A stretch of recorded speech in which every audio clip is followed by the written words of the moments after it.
Kamusta, kamusta mga duda't duday? Ngayong araw nga ay brownout maghapon dito sa lugar namin, kaya nga naisipan kong lumabas. At eto nga, naisipan kong puntahan yung nabili naming lote na matagal na panahon. Pagdating ko nga dyan ay nag-ikot-ikot nga muna ako upang tignan nga yung area. Hinahanap ko nga yung kapitbahay kong dalawang matanda dyan at sila nga ay palagi kong nakakausap kapag ka nadalaw At sa ako aking dyan. pag-iikot nga ay napansin kong wala na dyan yung mga tinanim namin puno at yung mga barbed wire na binakod namin dyan. Unti-unti na nga nag-disappear. Ewan ko ba kung saan, baka binenta At na. bumalik nga ako dito sa bahay ng dalawang matanda. Tinanong ko nga sa kanila bakit wala na yung mga puno at mga barbed wire. At eto nga, tipid siyang magsalita gawa ng may nararamdaman nga daw siya at may sakit siya. Pero sinabi niya nga yung mga puno daw na tinanim namin dyan ay kinain na ng mga kambing, kalabaw at baka dahil yung mga kalapit bahay ay ginagawang labuhan ng mga hayop dyan. Matagal na rin nga kasi ang huling balik ko dyan. Ngayon ko na lang ulit naisip na pumunta dyan. Buti nga't nakagawi ako dyan at eto nga pala yung sitwasyon na naabutan ko. At bago nga ako makipag-usap dun sa dalawang matanda ay pinatawag ko muna dun sa asawa niyang lalaki yung babae kasi nga mas gusto ko yun kausap. Hindi pa nga fully develop yung nabili naming lote na matagal na panahon gawa ng hindi man pakialaman dahil wala rin naman pondo at wala rin nga mag-aasikaso. At sa aking pag-iikot ngayon napansin kong tuyo na ang damo gawa nga ng init ng panahon dito at malakas pa ang hangin kaya agad akong bumalik dito sa bahay ng dalawang matanda at eto nga ang naabutan ko, nakausap ko si Maring.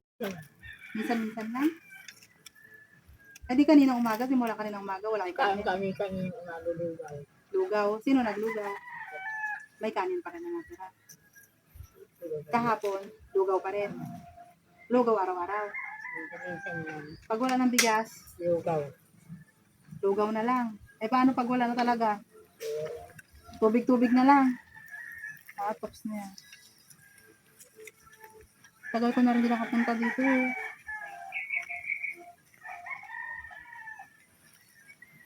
So guys, hello. Good morning. Ay, good morning. Magandang araw. Baka po may may makaisip na gustong magpadala sa kanila kahit pambigas lang o kung ano. Diyan po, minsan lang daw sila kumakain sa isang araw. Pag wala talaga silang bigas, walang kain-kain.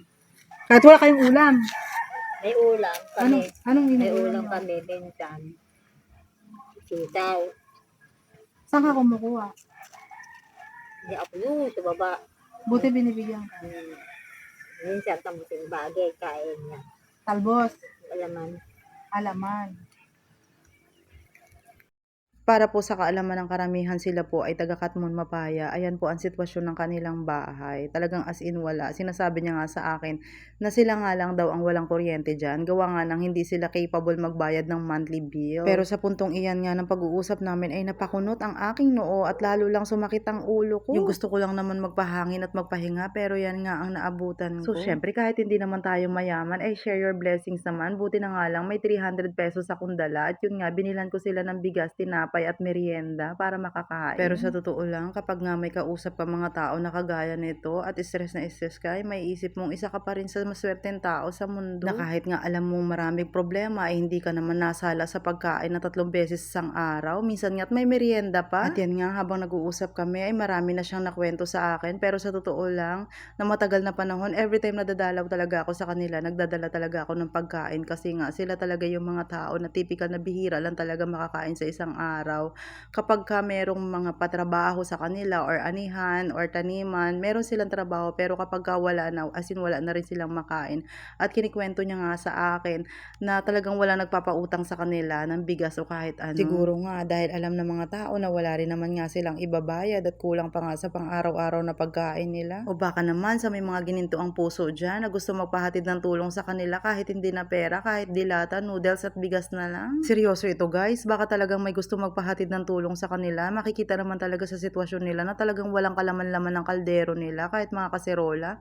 Wala nga rin silang halos na parang yung abo na pinagdaanan na nagluto sila ng pagkain, as in wala. Kahit nga tubig na inumin ay wala akong nakita sa kanila. Tinanong ko nga kung saan sila kumukuha ng pang-inom nila ng tubig. Sabi nila, umiigib lang alam daw sila kung saan saan. At sa gitna nga ng aming pag-uusap, kako nga sa kanya ay medyo hapon na, ay kailangan ko nang umuwi. Gawa nga ng nakamotor nga lang ako.